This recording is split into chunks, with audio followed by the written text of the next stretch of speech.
Live from New York, it's the show that is wishing Diora a happy move-in day. That's why Nick is with Diora.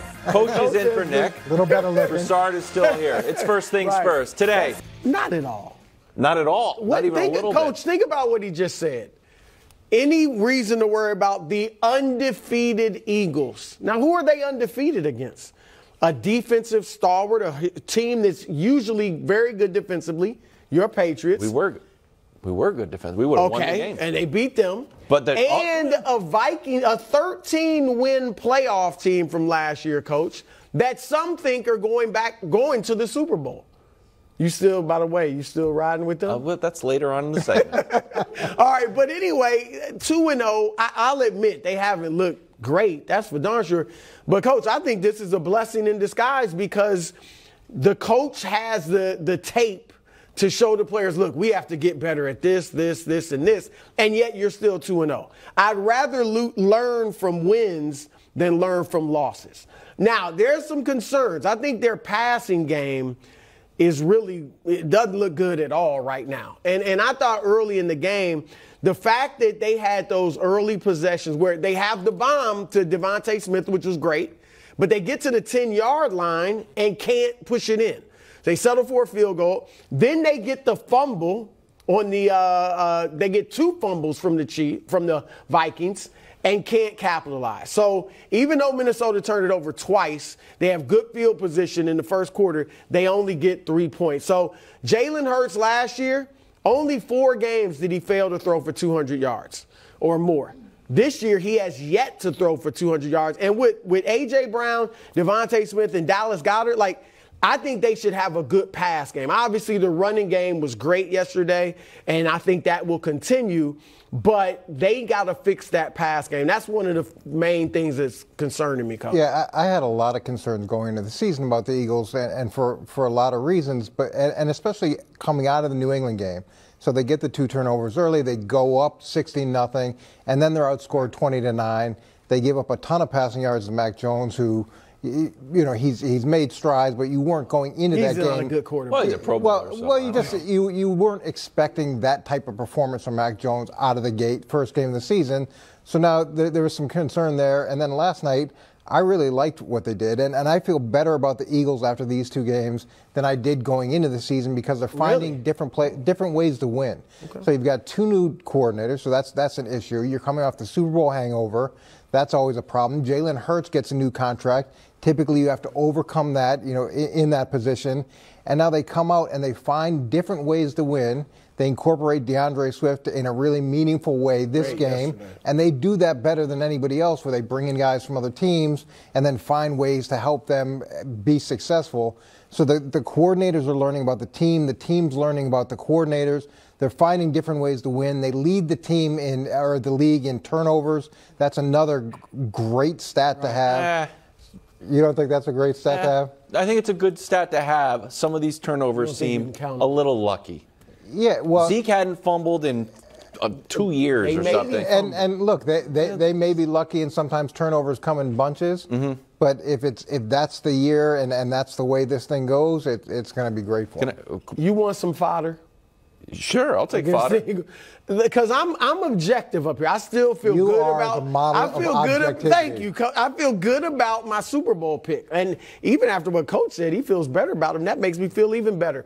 But defensively too, they haven't been what they were last year. Dusty's got a graphic for Dusty. me. You look at this is particularly pass defense. Obviously, they're giving up more points per game this year, but the passing yard, that's yards per game. Yeah. Passing yards, they only gave up 179 last year a game. Now they're giving up 326 per game this year. I know it's early, but still, pass TDs, obviously much more. And they're not getting to the quarterback. They're pressuring the quarterback like they did last year, but they're not completing it with sacks. But the yard, you got to put a little bit of an asterisk there because they're playing the Vikings, and the Vikings, I don't think they don't incorporate the run in their attack at all. But the Patriots, the Patriots, Mac Jones, that was throw for a bigger concern. But Minnesota, you got to put the asterisk by. Okay, check in on Jalen Hurts and A.J. Brown. Look, this I don't think it's a big deal. I think it's nothing between AJ and Jalen because they're great friends. You know, Jalen was recruiting him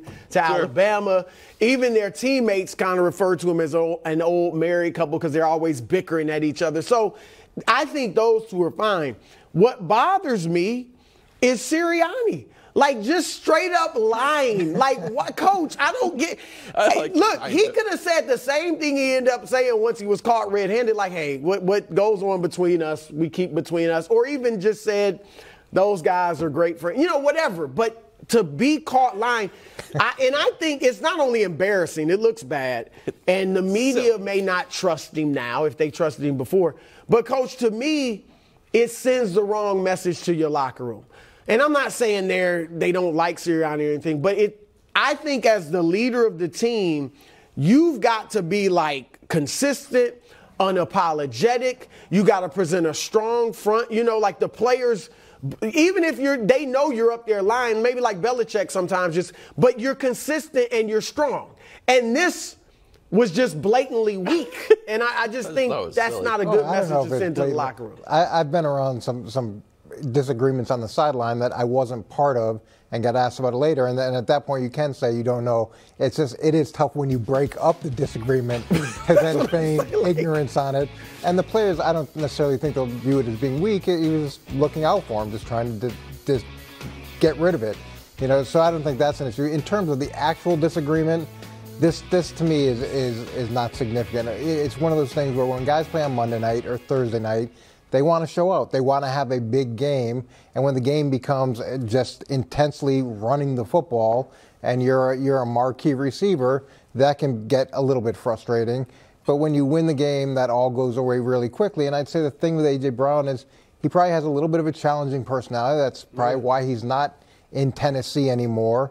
But at the end of the day, I think it's more of a Monday night, Thursday night, want to be, you know, in the front of mind for people as opposed to a significant issue. When we had Brandon on the show, Brandon would talk about when he was playing, he was acutely aware that the cameras were on him. So he was aware that anything he did was going to be captured. And then remember when Stefan was telling Josh, like, hey, be smart with the ball. Yeah. And we were like, oh, that's interesting. It's like good teamwork. Michael Irvin on Undisputed had the opposite take. He said if he did that to Troy, Troy would chew him out in the locker room because you're kind of showing up your quarterback. If you go like this, it means you're actually not using your head instead of being encouraging.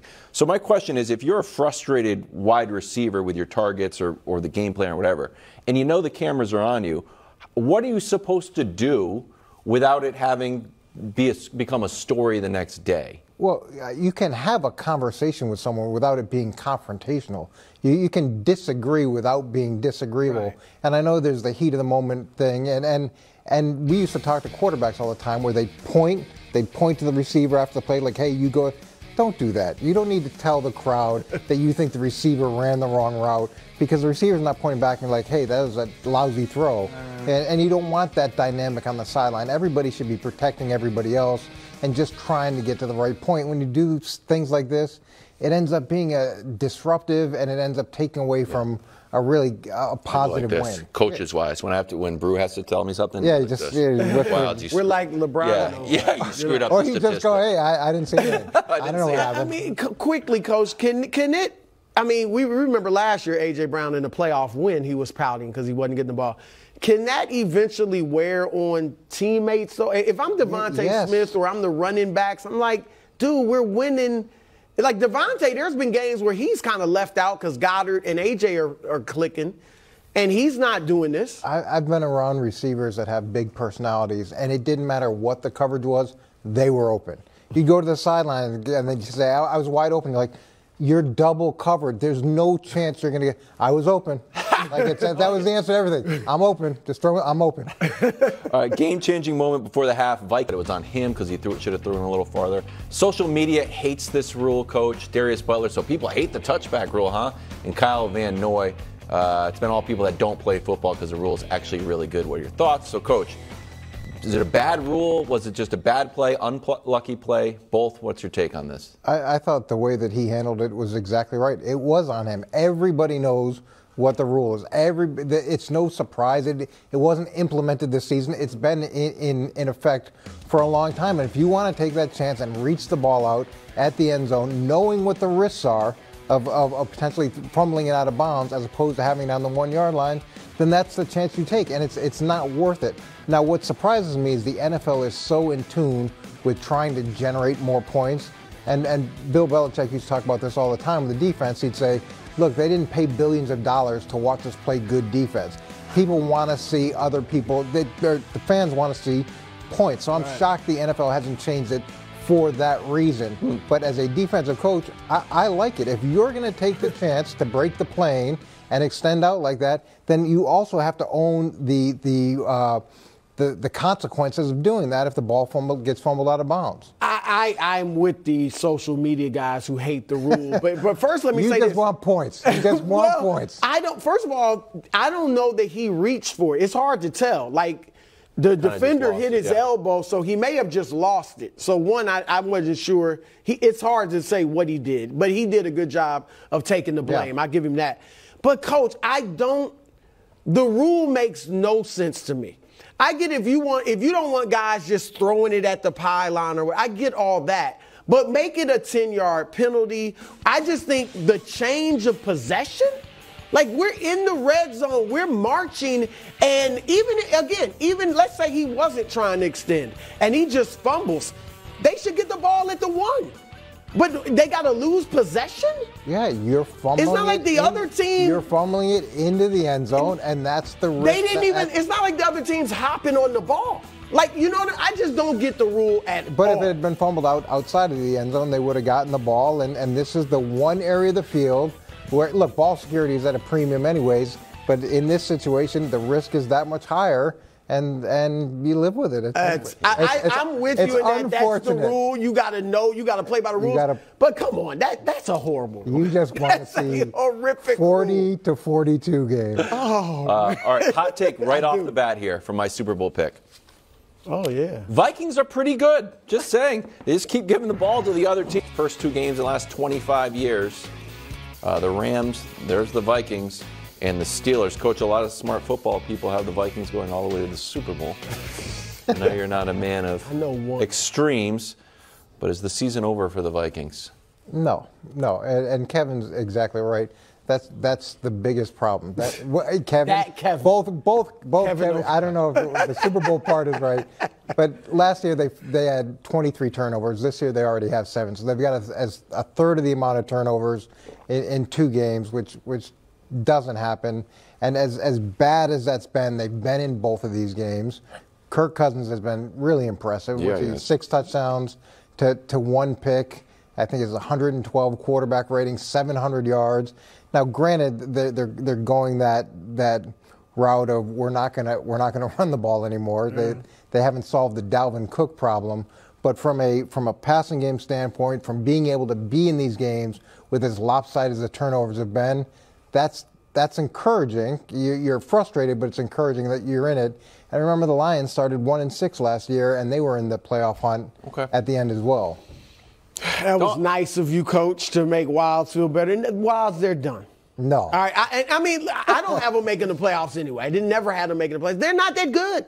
Last year, they won 13 games last year. Yeah. And were outscored by 3. But they were outscored by 3 points total. Oh, come on. And they won 13 was it 11 one-score games? Was it 11? Yeah, you get This credit is for called coming back to the mean. No. Both of their losses have been 1-score games, if I'm not mistaken. But they're losing the turnover battle and so 7-1. It's just coming back. It's just balancing itself out. Wildes, I still believe. Can I show you the Kirk Cousins stat if we got it up? Because Kirk Cousins is Justin Jefferson. I guess they need to just run the ball, Coach, because the play of just like, hey, I'm just going to throw it to the best wide receiver in the league and make something happen seems to be working. So just hold on to the gosh darn ball. I'm not out here on national television like a fool because I believed in you. Well, you've also got to replace the 246 carries that Dalvin Cook had. At some point, someone's got to run the ball a little bit to at least slow down some of the pass rush and offset the 90% that they're passing at. Running backs matter. Yeah. All right. Can the Jets pull off a miracle in Dallas next on FS1? Thanks for watching. Subscribe here to get more from the show and to check out clips from other shows on FS1.